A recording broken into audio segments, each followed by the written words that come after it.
So the focus today is on risk reporting, and I would say at a strategic and operational level, because one thing we've noticed in the past few years is that many people are reporting too many detailed risks at a higher level, and the board or the trustees or the governing body don't want to see that detail. So hopefully you get some ideas from today's session as to how you might do that. Now, what makes this webinar, I suppose, unique is that all of you are customers. This is not a demonstration to prospects. This is showing you how to get more out of the system that you already have. The format of this and of all of these sessions, we're going to do one a month. We're going to pick a different topic. I'll spend the first third, about 10 minutes on the basics, on recording the information for whatever the topic is. Today, it's about recording risk information. And the reason I would spend 10 minutes on that is because if you want good reports later, then you got to record the information in the first place. And often it's only later when you're doing the reports that you wish you had recorded, for example, the objective that this risk is threatening, that is impacting, because that is relevant certainly at a higher level, strategic level. If I'm on the board, why are you showing me this risk? How does it threaten the things that I have in my mind, which are the 5 or 7 strategic objectives?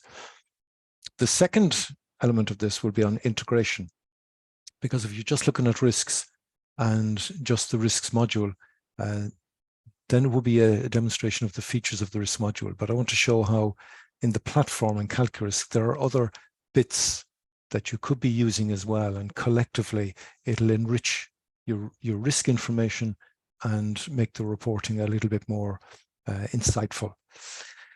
And the third, and again for today and for all future ones, we'll spend then the last 2 minutes on the reporting. I know the title today is reporting, but fundamentally you got to be recording information before you can actually report on it. So I have a number in the PowerPoint. If time gets short, I can show you a number of samples, but for the most part, I'm going to show you the system live. Okay, just one last screen here. For those of you who mightn't have seen this for a while, this is the full platform. You may or may not have all of these modules, but the risk module touches a number of them. You'll have tasks from risks, you'll have controls possibly hanging off the risks with users owning specific controls. You'll have the monitoring, the ongoing checking, if you like, and confirmation that your controls are working. And then I will talk a little bit about incidents, the near misses, which is telling you whether your controls are working. But for the most part, I'm going to talk about risks. So let me now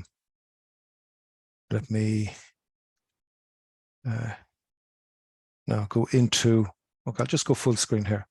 So you'll recognize this. When you log in, and if you're talking about risks, you land on the risk portfolio screen. I'll get you to check maybe later whether you have user controls and snapshots, by the way. If you don't have those, talk to us, because you may be missing a trick. We can configure them very simply for you. So if I go into a risk first, and I'm going to go into a system risk in technology. Let's have a look. Not this one. I was too quick with the button, but if I pick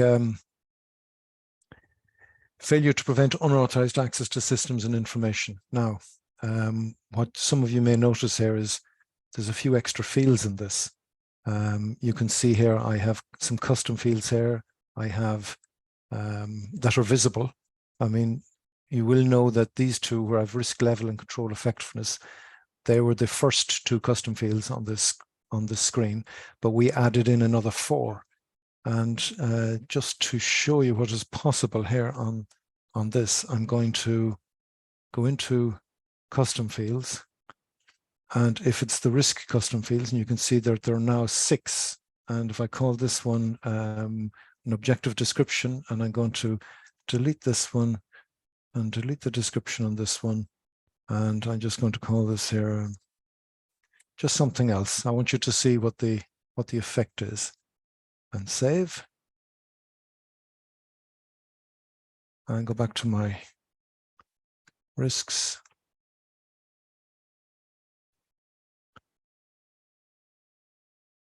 Seems to be a bit slow this morning. Technology, and I just focused on this, the one, the prevent access. Now, you'll notice that I have another text field here under the description, and I put an objective description. You can put in whatever you want, but whereas we can link to objectives down here under links, and I'll show you that in a moment. This is a free text field, and it might vary, over the years, so you might prefer that. And you notice now that the custom fields, when I took away the label, you don't see the custom fields, and I put a new label in here. That's one that some people want, for individual risks. I have a target for this risk to get the risk down to 7 or 8. Now you could say here in one of your, and some of you do on the other custom fields, is this within appetite or not? So you can report on risks that are within appetite. Okay, so let's look at the first. I would encourage you, if you're not doing it already, to put in the consequence information, because the risk at the top, we only allow you to put in 100 characters in here, and it's generally describing the risk event, not the risk, but an event or circumstances you want to avoid, money laundering through the organization. But put in the consequences. Again, think of reporting later. Somebody reading this, they'll say, so what? Well, the so what is the consequences. Don't assume people know the consequences for money laundering, or for, in this case, unauthorized access to systems and information. Well, it could be confidentiality breach. You could have litigation from people whose information has been exposed. The regulator could be down on top of you. So put in consequences. You can link to an objective either, as I suggested here, with the text field here, and say to protect the hold, or, and I'm encouraging this down under links. You can put in 2 objectives here. Under main objective and secondary objective. So you might say maintain compliance with all legal requirements. Some of you are doing this already. The reason I encourage linking to an objective is because, again, later when you're reporting at strategic level, you might want to pick out, I toggle back there, you might want to pick out those risks that are threatening the strategic objectives.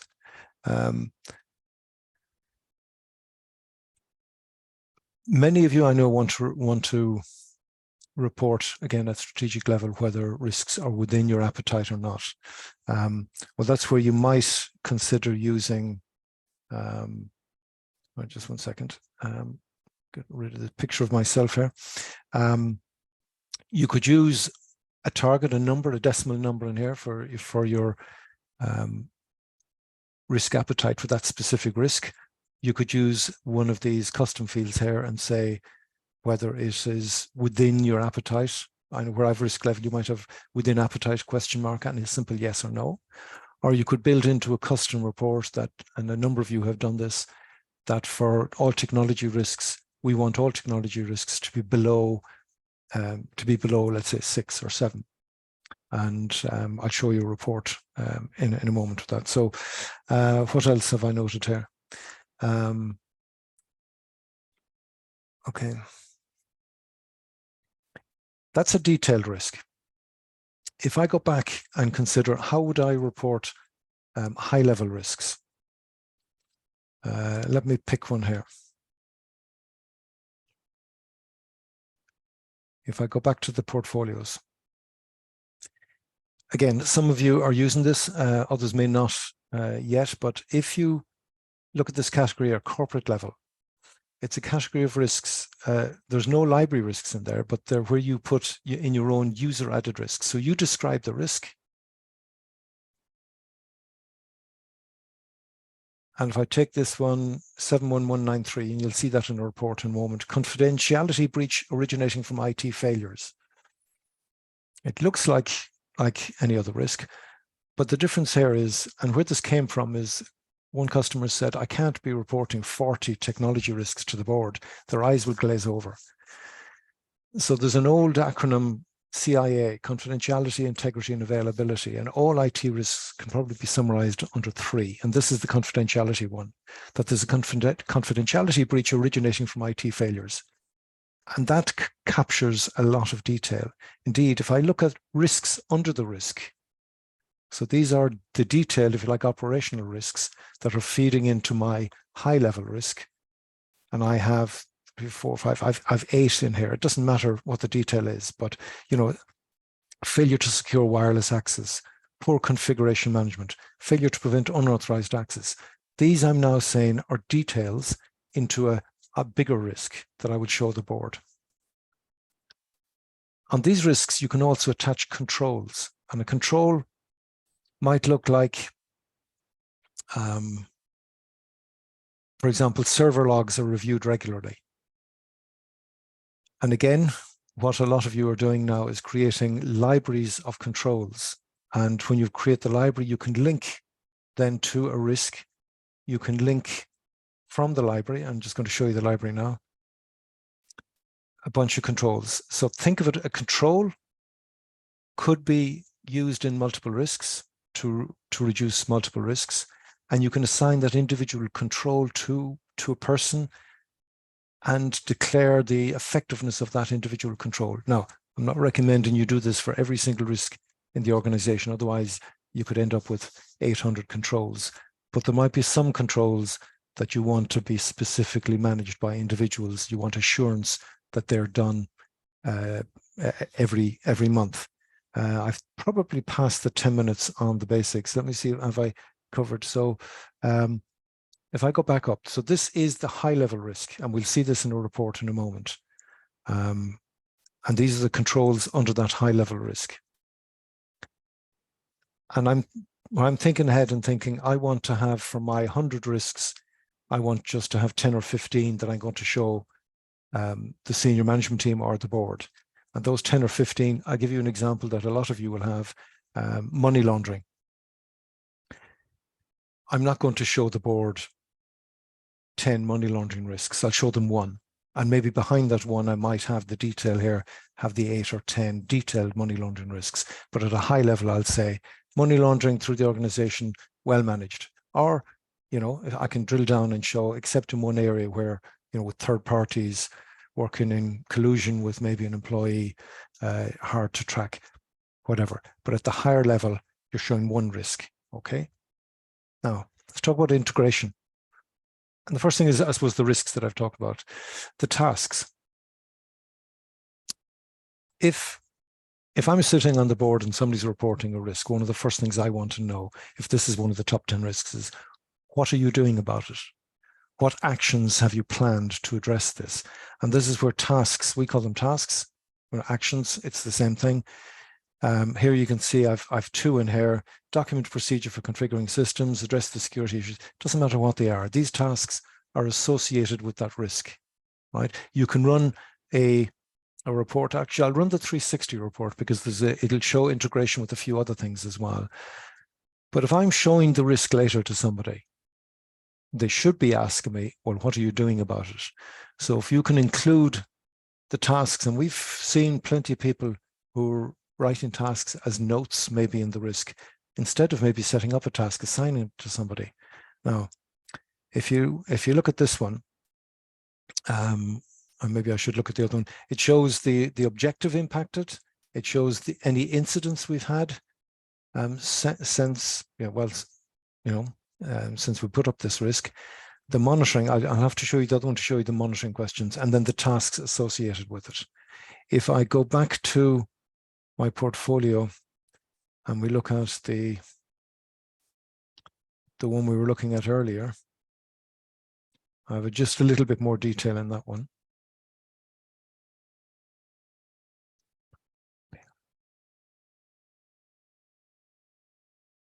And I'm going to run the 360 report here.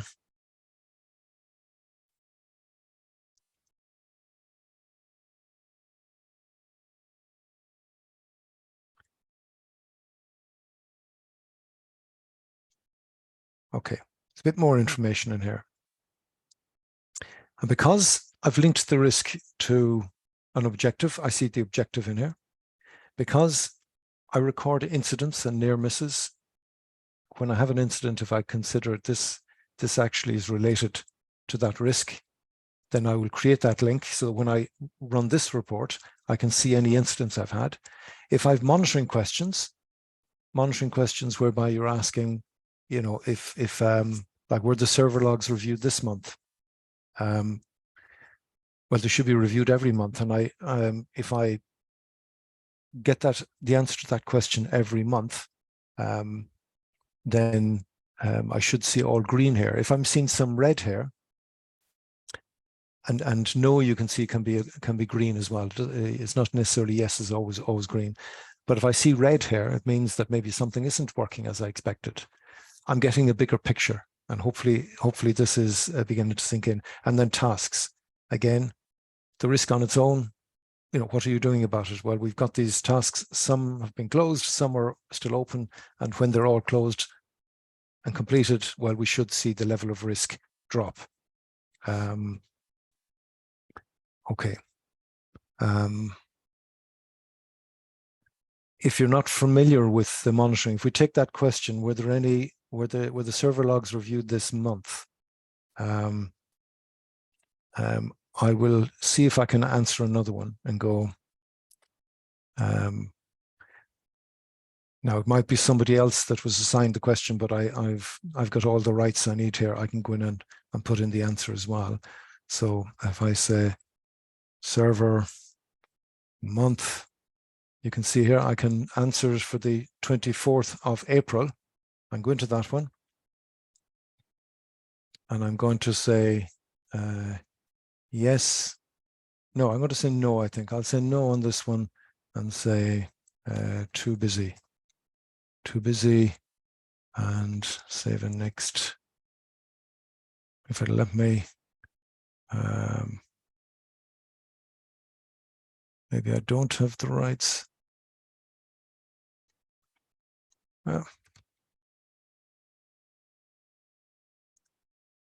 Close. Let's just see.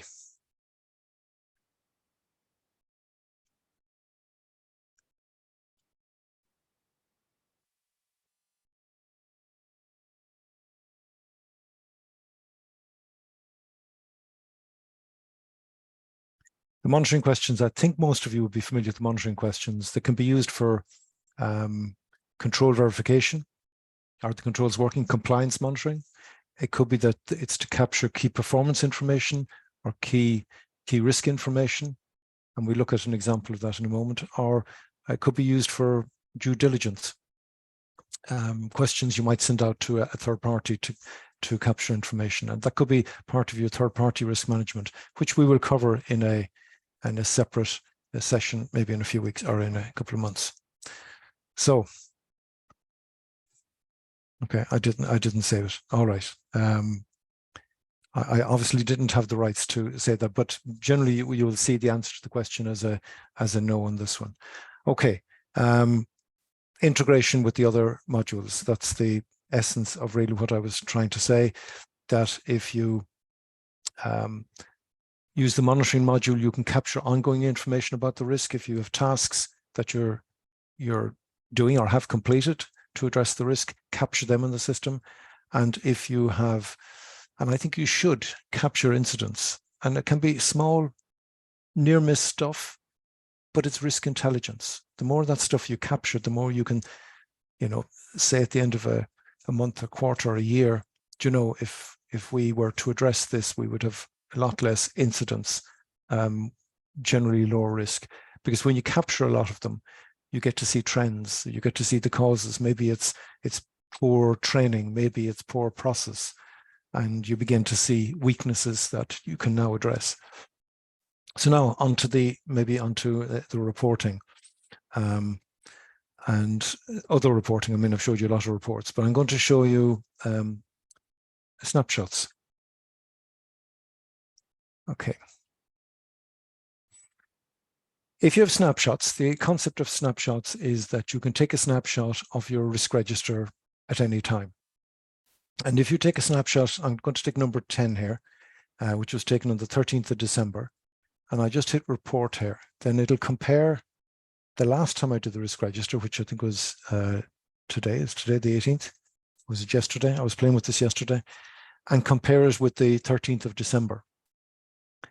And what you can see here is at a glance, and if I was showing this to the board, there's 3 new risks, the blue dots. We didn't have them in December, right? There are 5 that haven't changed. So you've got an amber arrow pointing horizontal. You have 1 risk that has increased, and you have 1 risk that has actually gone down. And certainly my experience, boards love that. If you're showing them the top 10, they want to know what has changed. Are things getting better or worse? And that report is available.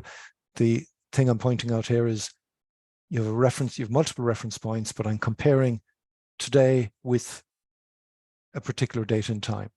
And certainly if you were starting out in a journey and you did a risk assessment and you plans to improve things, I would take a snapshot of when it was at its worst, so that in 3 months and 6 months time, you can show, look, all of the risks in the system we've actually improved. That's one. If I go to the risk reports, and this is probably what a lot of you are using, you have the standard and the full risk register.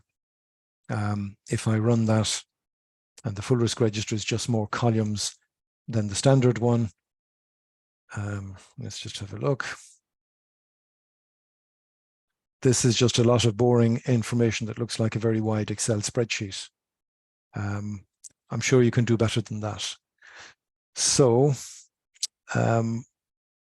we have a bunch of, I call them custom reports. And some of these custom reports, we've created them, put them in a system library. And if you say, can we have the monthly risk management officer's report, that's a report that actually has 7 reports in one, and you can export it to Word and add your final documentation, your final comments to it. But let me show a few of these here.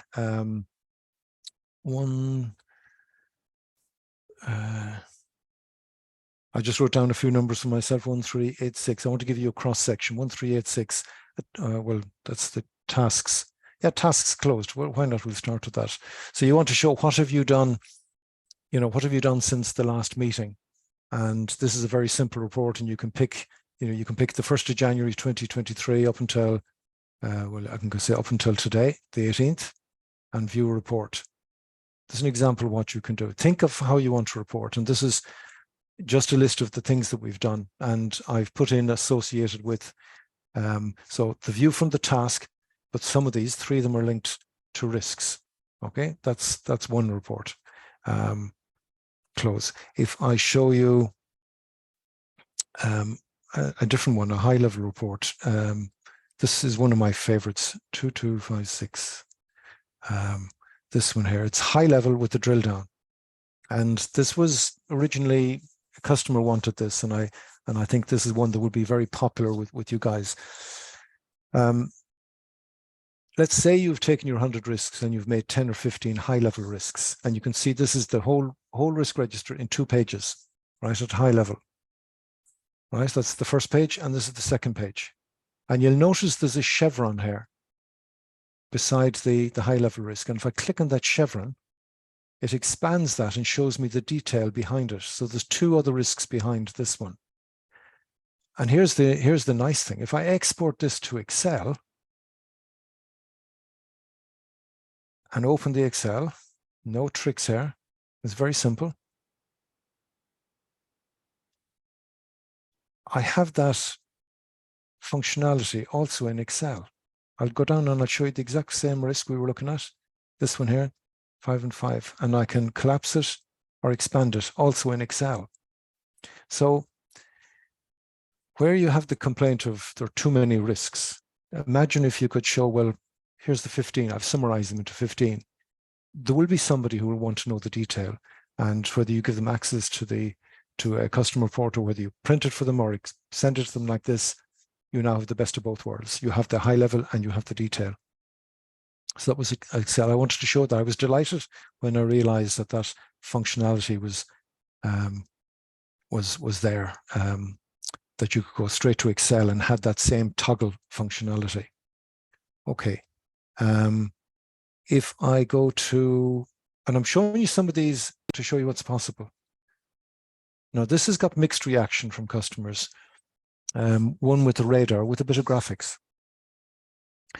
Because the feedback was that a lot of people don't understand the graphic, the radar way of showing things. But this idea came from originally, I suppose it was in another product, a competitor's product, and we won a bunch of customers who were using that other product. And this was a report that they were used to seeing, so they asked, could we do it? And what we've done is we've shown the risks, the average, if you like, the average residual risk by category. And we've shown the average inherent risk, which is the blue, and the average residual. Now you can see there isn't an awful lot of mitigation going on yet, because that amber should be a lot smaller. And you can see at the bottom in numbers, you can see that there's only one area, the environment, where the residual is lower than the target. The target is 9 for that category, and it's down to 8.73. So that's an interesting one, a graphic one. And if I show you another graphic one,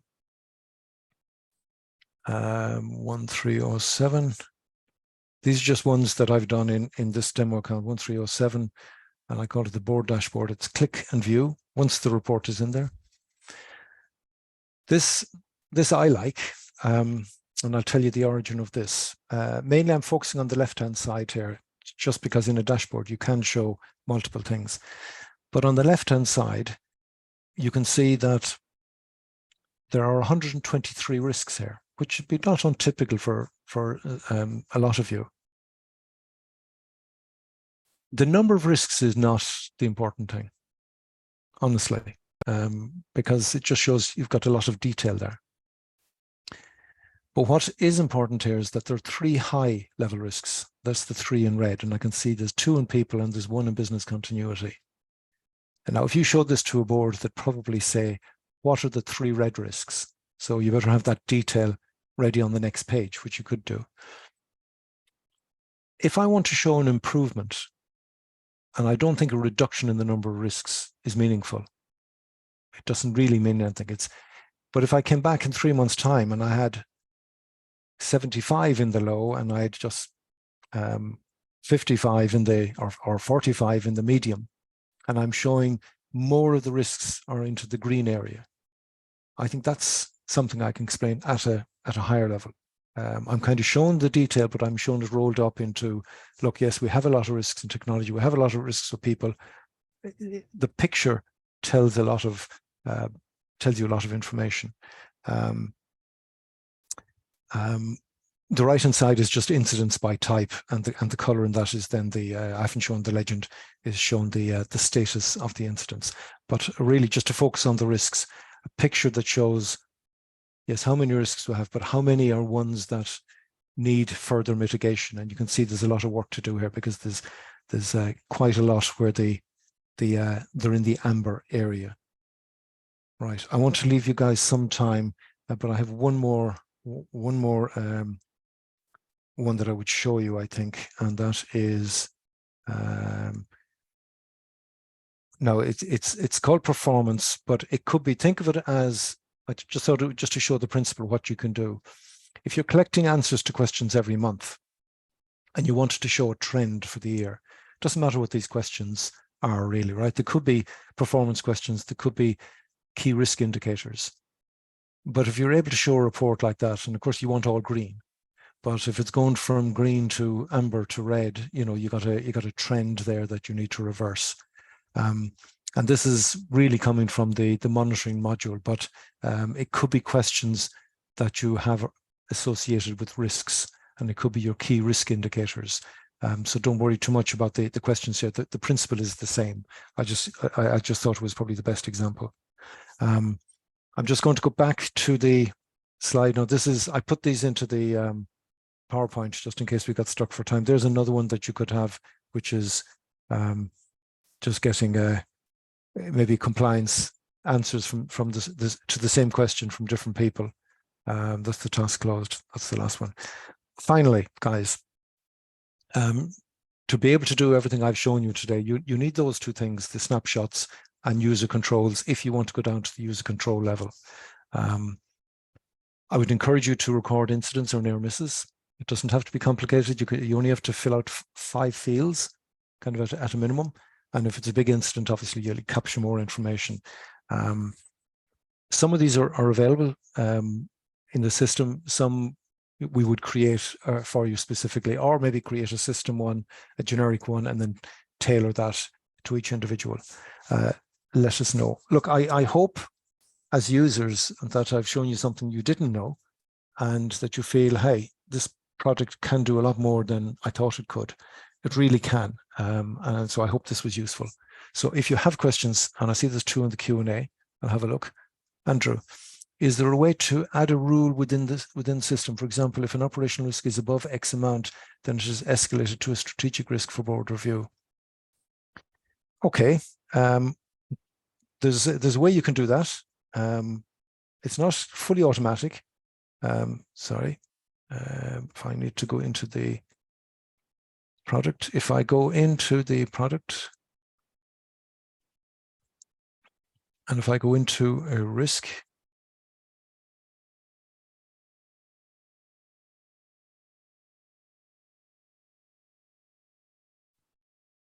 risk portfolio, sorry.